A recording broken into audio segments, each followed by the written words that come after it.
मैं doctor Gabriel Khan से आचार्य राजनीति विज्ञान राजकीय महाविद्यालय अजमेर। हमारा जो विषय था वो था थॉमस हॉब्स। थॉमस हॉब्स में हमने कर लिया था थॉमस हॉब्स के निरंकुशतावाद और व्यक्तिवाद के बारे में विचार।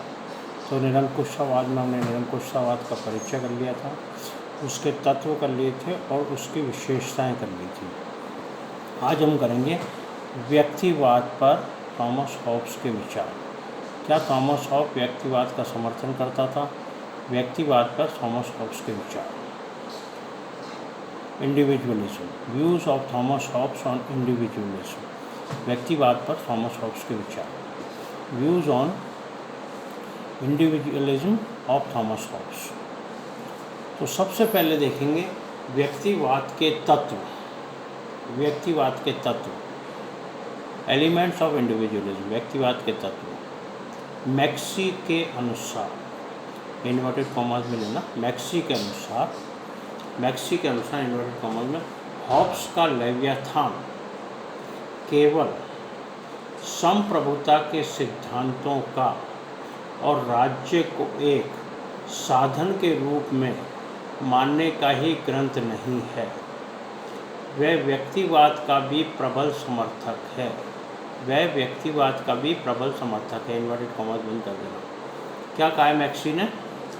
मैक्सी के अनुसार हॉब्स का लेवियाथान, हॉब्स का जो ग्रंथ है लेवियाथान, हॉब्स की जो पुस्तक है लेवियाथान, हॉब्स का लेवियाथान केवल संप्रभुता के सिद्धांत का, केवल संप्रभुता के सिद्धांत का और राज्य को एक साधन के रूप में मानने का ही ग्रंथ नहीं है। राज्य को एक साधन के रूप में मानने का ही ग्रंथ नहीं है, वह व्यक्तिवाद का भी प्रबल समर्थक है। अब तक जो हमने देखा था वो देखा था निरंकुशतावाद में कि राज्य ही सब कुछ है, संप्रभु ही सब कुछ है, संप्रभु का आदेश अंतिम आदेश है, संप्रभु के आदेश को कोई चुनौती नहीं दे सकता, सभी व्यक्ति संप्रभु के आदेश मानेंगे। लेकिन यहाँ मैक्सी कह रहे हैं कि व्यक्तिवाद का भी प्रबल समर्थक है। क्यों है समर्थक? क्योंकि व्यक्ति के द्वारा ही राज्य की सृष्टि की गई। सबसे पहले जो था प्राकृतिक अवस्था थी। प्राकृतिक अवस्था में व्यक्ति किसी को भी मार देता था, किसी से भी कुछ भी कर लेता था। व्यक्ति बिल्कुल उसके ऊपर किसी प्रकार का कोई अंकुश नहीं था, किसी भी प्रकार का कोई अंकुश नहीं था। फिर आया समझौते का सिद्धांत। समझौते के सिद्धांत में व्यक्ति ने एक समझौता किया कि मैं अपने सारे अधिकार दूसरे व्यक्ति को दे रहा हूँ। इस व्यक्ति को दे रहा हूँ, किसी एक व्यक्ति को, समुदाय को या किसी एक व्यक्ति को दे रहा हूँ। उसने अपने सारे अधिकार दे दिए और दूसरे व्यक्ति को से भी यही शपथ दिलाई कि तू भी अपने सारे अधिकार इस व्यक्ति को देगा। इस प्रकार राज्य अथवा लेवियाथान की या संप्रभु की सृष्टि हुई, वो बना, संप्रभु बना व्यक्ति के द्वारा। तो मैक्सी कह रहे हैं कि व्यक्तिवाद का भी प्रबल समर्थक है। हॉब्स ने एक और तो निरंकुश और असीमित संप्रभुता का प्रतिपादन किया है। हॉब्स ने एक तरफ तो निरंकुश और असीमित संप्रभुता का समर्थन किया है। ये माना जा सकता है कि हॉब्स ने निरंकुशता और संप्रभुता का समर्थन किया है। वहीं दूसरी ओर उसकी विचारधारा में व्यक्तिवाद, दूसरी ओर उसकी जो विचारधारा है उसमें व्यक्तिवाद भी स्पष्ट और रूप से दिखाई देता है। व्यक्तिवाद भी स्पष्ट रूप से दिखाई देता है। व्यक्तिवाद के दर्शन भी होते हैं। हॉब्स के ग्रंथ लेवियाथान में, हॉब्स के विचारों में व्यक्तिवाद के दर्शन भी होते हैं। यह बात असंगतिपूर्ण, कॉन्ट्राडिक्शन लगने पर भी पूर्णतः सत्य है। यह बात असंगतिपूर्ण लगती है लेकिन फिर भी पूर्णतः सत्य है कि उसके विचारों में व्यक्तिवाद का भी समर्थन है, व्यक्तिवाद का भी दर्शन है। व्यक्तिवाद की मूल धारणा यह है कि व्यक्तिवाद की मूल धारणा क्या है?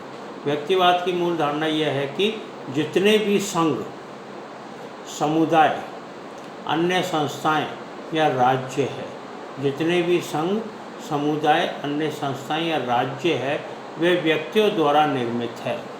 उन्हें व्यक्तियों ने ही बनाया है, व्यक्तियों द्वारा निर्मित हैं।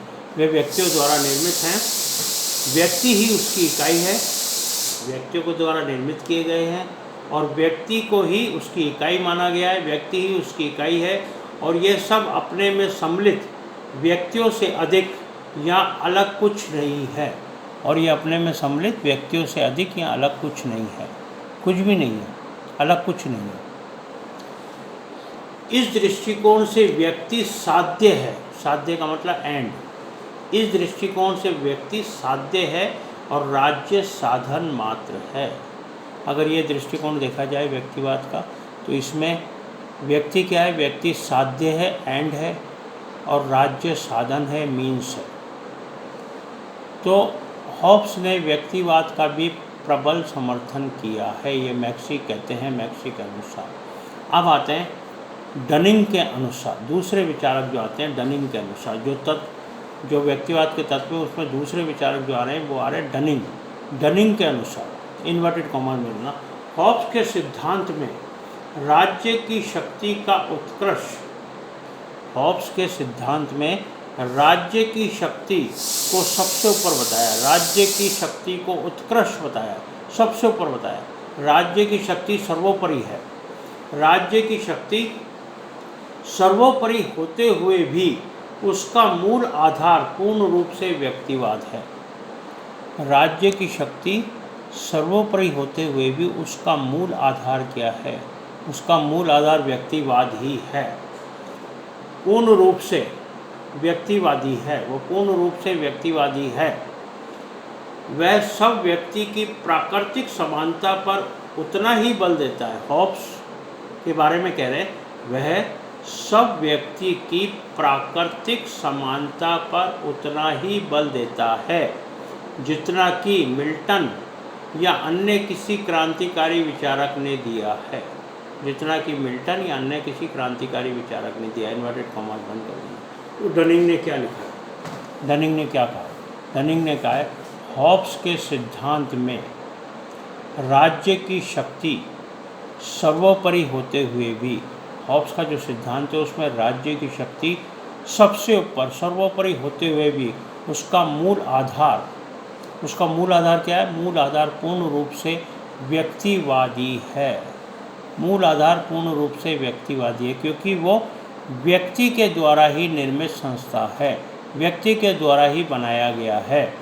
वह सब व्यक्ति की प्राकृतिक समानता, सभी व्यक्ति की प्राकृतिक समानता पर उतना ही बल देता है, उतना ही बल देता है जितना कि मिल्टन एक विचारक हुए, जितना कि मिल्टन या अन्य किसी क्रांतिकारी विचारक ने बल दिया है, अन्य किसी क्रांतिकारी विचारक ने बल दिया। इन्वर्टेड कॉमास बंद कर देना। ये थे दो विचारक। अब तीसरे विचारक आते हैं सेबाइन के अनुसार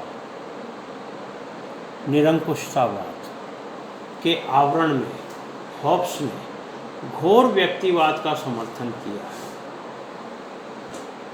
इन्वर्टेड कॉमास में लेना। क्या कहा सेबाइन ने?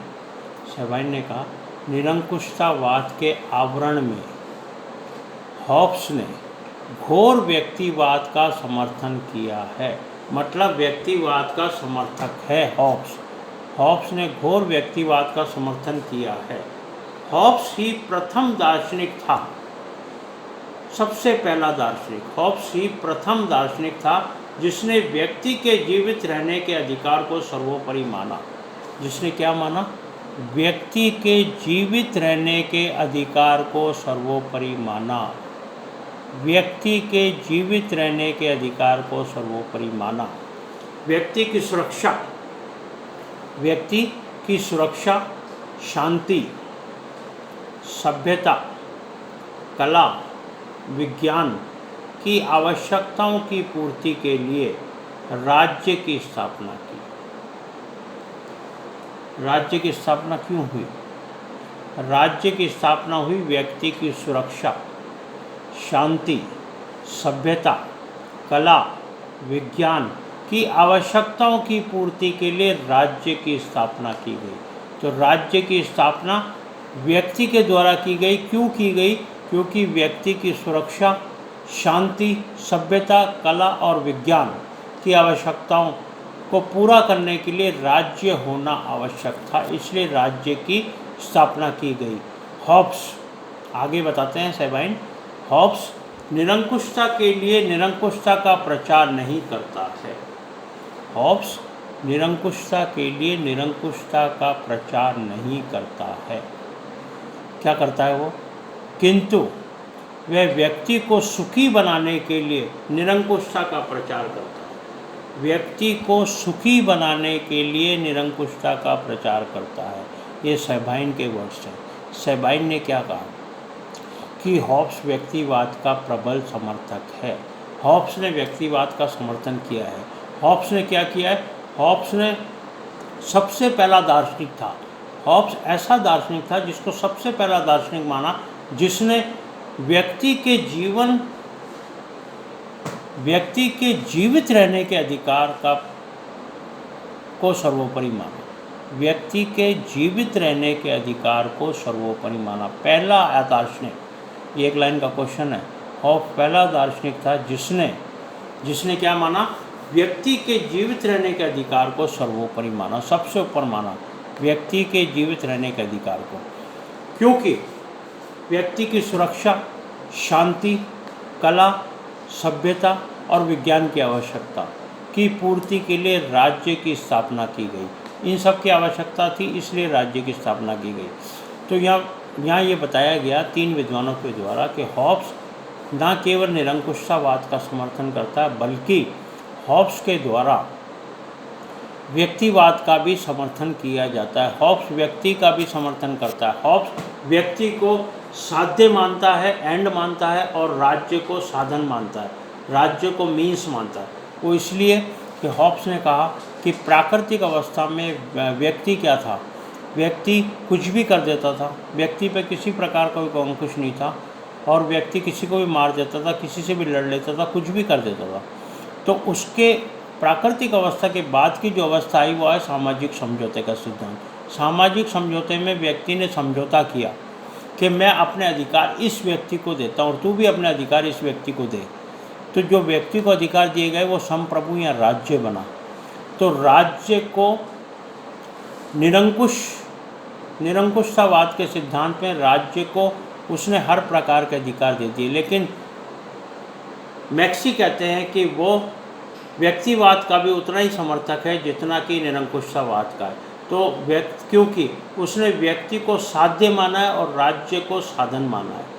राज्य व्यक्ति के द्वारा बनाया गया, इसलिए उसने यह कहा, पहला दार्शनिक था जिसने ये कहा कि व्यक्ति के जीवित रहने के अधिकार को सर्वोपरि माना, जिसने सबसे पहले व्यक्ति के जीवित रहने के अधिकार को सर्वोपरि माना। पहला दार्शनिक था, ये सेबाइन ने कहा कि पहला दार्शनिक था जिसने क्या किया? व्यक्ति के जीवित रहने के अधिकार को सर्वोपरि माना। व्यक्ति की सुरक्षा, शांति, सभ्यता, कला और विज्ञान की आवश्यकताओं के हेतु राज्य की स्थापना की गई।